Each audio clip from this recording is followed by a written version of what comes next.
Hi అండి. ఈ new method cutting మళ్ళీ ఇందులోనే నేను ఏం ప్రయోగం చేసినో చెప్తా అంటున్నా. టైం లేదు. 4 డేస్ నుంచి హాలిడేస్ అండి. ఇంట్లో కూడా వీలు పడలేదనమాట వీడియో తీయడానికి. అయితే ఇప్పుడు చూడండి, నేను చేసిన ప్రయోగం ఏంటంటే, మనకు కావాల్సింది డాటు ప్లస్ ఇక్కడ షేపు.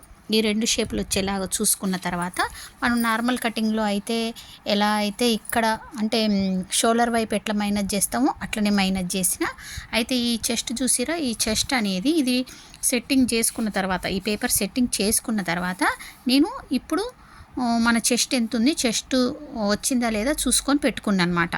ఇంకా మనకి చెస్ట్ వచ్చిందా లేదా, ఎక్స్ట్రా తీసుకోవాలి, పేపర్ సెట్టింగ్లో పోతుంది అని ఏం లేదనమాట. ఇంకా మనం నార్మల్గా మన బ్లౌజ్ ఎలా కటింగ్ చేసుకుంటామో అలా కటింగ్ చేసుకోవాలి.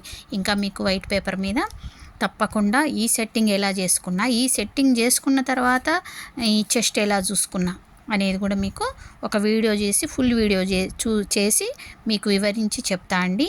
మీరు మాత్రం తప్పకుండా ఫుల్ వీడియో చూసి, ఒకవేళ ఈ మెథడ్ కావాలి అనుకున్న వాళ్ళు, ఎందుకు ఈ మెథడ్ కావాలంటే మరి అంత పర్ఫెక్ట్ ఉందన్నమాట కటింగ్ అనేది ఇందులో. అందుకని మీకు ఎవరికైనా ఇంట్రెస్ట్ ఉంటే తప్పకుండా ఫాలో అవ్వండి. ఓకేనా?